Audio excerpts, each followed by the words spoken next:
accounts, business studies, economics, Commerce 985। चाहे कोई बड़ी सी कंपनी चलानी हो या बस अपनी रोजमर्रा की जिंदगी को थोड़ा और बेहतर बनाना हो, एक हुनर है जो हर जगह काम आता है और वो है मैनेजमेंट। ये वो जादू है जो बिखरी हुई चीजों को एक साथ लाकर कुछ कमाल का बना देता है। तो आज हम इसी कला और विज्ञान के पीछे के रहस्यों को समझने की कोशिश करेंगे। तो चलिए एक सवाल से शुरू करते हैं। कभी सोचा है कि एक जीतने वाली स्पोर्ट्स टीम और एक टॉप की सफल कंपनी में आखिर क्या बात कॉमन होती है? जवाब बहुत सीधा है, बेहतरीन मैनेजमेंट। जी हां, यही वो गोंद है जो हर एक हिस्से को सही जगह पर जोड़कर रखता है। सबसे पहले ये समझना जरूरी है कि मैनेजमेंट आखिर है क्या। देखिए, ये सिर्फ एक बॉस की तरह आदेश देना नहीं है, बल्कि ये तो लोगों को प्रेरित करके उनसे बेहतरीन काम करवाने की एक कला है। मैनेजमेंट की परिभाषा वैसे तो बहुत सीधी सादी है।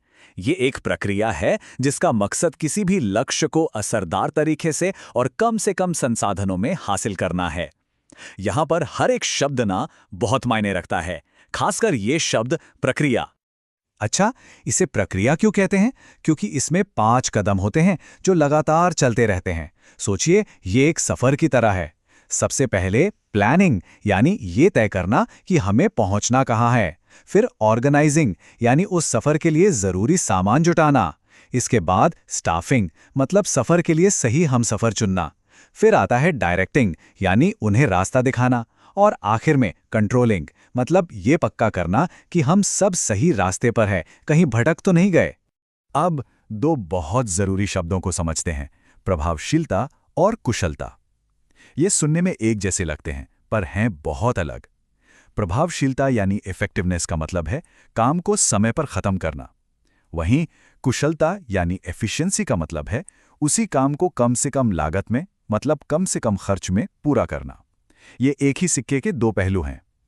लेकिन सोचिए, ज्यादा जरूरी क्या है, काम समय पे पूरा हो या पैसे बचें? अक्सर समय पर काम पूरा करना ज्यादा महत्वपूर्ण माना जाता है। तो अब जब हम मैनेजमेंट की बेसिक बातें समझ गए हैं, तो चलिए थोड़ा और गहराई में जाते हैं और देखते हैं कि इसकी वो कौन सी खास बातें हैं, कौन से गुण हैं जो इसे इतना शक्तिशाली बनाते हैं। मैनेजमेंट के 7 मुख्य गुण हैं। ये हमेशा एक लक्ष्य को ध्यान में रखकर किया जाता है। ये हर जगह मौजूद है, चाहे स्कूल हो या अस्पताल। ये एक साथ कई चीजों को संभालता है, इसलिए ये बहुआयामी है। ये कभी रुकता नहीं, हमेशा चलता रहता है। ये एक टीम गेम है, अकेले का काम नहीं। ये बदलते माहौल के साथ खुद को बदलता है। और आखिर में ये हवा की तरह है, आप इसे देख नहीं सकते, सिर्फ इसके असर को महसूस कर सकते हैं। जब हम कहते हैं कि मैनेजमेंट बहुआयामी है, तो इसका क्या मतलब है? इसका पहला पहलू है काम का मैनेजमेंट।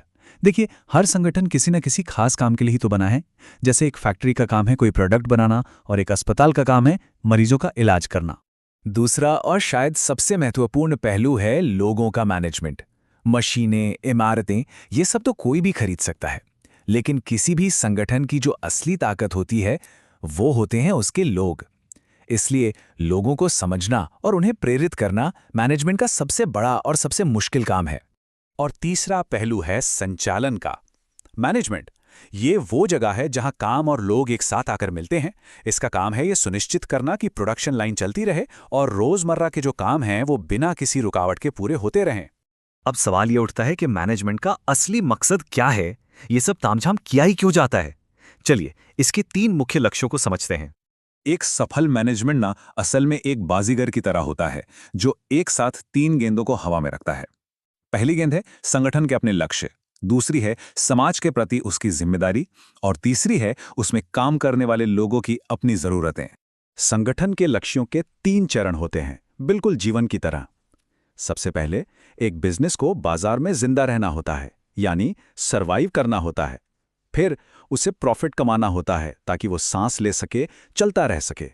और आखिर में उसी प्रॉफिट का इस्तेमाल करके उसे बड़ा होना होता है, यानी विकास करना होता है। लेकिन कोई भी बिजनेस समाज से कटकर नहीं चल सकता।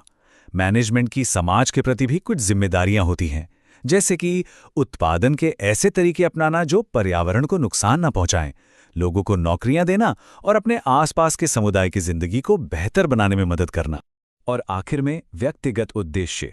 एक अच्छा मैनेजमेंट ये कभी नहीं भूलता कि उसके कर्मचारी सिर्फ कर्मचारी नहीं बल्कि इंसान हैं। उन्हें एक अच्छी सैलरी चाहिए, काम पर मान सम्मान चाहिए और आगे बढ़ने के मौके भी चाहिए। इन सब का ध्यान रखना भी मैनेजमेंट का ही काम है। तो ये सब इतना जरूरी क्यों है? भाई, अच्छा मैनेजमेंट क्यों चाहिए? क्योंकि दिन के आखिर में एक सफल और एक असफल संगठन के बीच का सबसे बड़ा फर्क अच्छा मैनेजमेंट ही होता है। एक अच्छा मैनेजमेंट एक साथ कई मोर्चों पर जीतता है। ये टीम को उसके लक्ष्य तक पहुंचाता है, फिजूल खर्ची को कम करता है, संगठन को किसी भी बदलाव के लिए तैयार रखता है, कर्मचारियों को उनके सपने पूरे करने में मदद करता है और आखिर में पूरे समाज को आगे बढ़ाने में अपना योगदान देता है। अब एक बहुत पुरानी लेकिन दिलचस्प बहस पर आते हैं। मैनेजमेंट आखिर है क्या?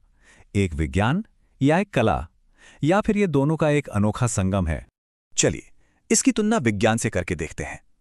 विज्ञान की तरह ही मैनेजमेंट के भी अपने सिद्धांत और ज्ञान का एक व्यवस्थित भंडार है, लेकिन एक बहुत बड़ा फर्क है। देखिए, विज्ञान के नियम जैसे गुरुत्वाकर्षण का नियम हर जगह हर समय एक जैसे काम करते हैं, पर मैनेजमेंट के सिद्धांत इंसानों पर लागू होते हैं और इंसान कभी भी एक जैसे नहीं होते। इसलिए इसके सिद्धांत हमेशा हर स्थिति में काम नहीं करते। तो नतीजा ये निकलता है कि मैनेजमेंट फिजिक्स या केमिस्ट्री जैसा पक्का विज्ञान नहीं है। क्योंकि ये इंसानों के व्यवहार और उनकी भावनाओं से जुड़ा है, इसलिए इसे एक सामाजिक विज्ञान कहना ज्यादा सही होगा। ये विज्ञान भी है और कला भी। और आखिर में एक सवाल, मैनेजमेंट सिर्फ बड़ी कंपनियों और ऑफिसों तक ही सीमित नहीं है। जरा सोचिए, हम सब योजना बनाने, चीजों को व्यवस्थित करने और अपने समय और ऊर्जा का बेहतर इस्तेमाल करने जैसे सिद्धांतों को अपनी निजी जिंदगी में कैसे लागू कर सकते हैं, ताकि हम अपने लक्ष्यों को और बेहतर ढंग से हासिल कर सकें। इस पर जरूर सोचिएगा।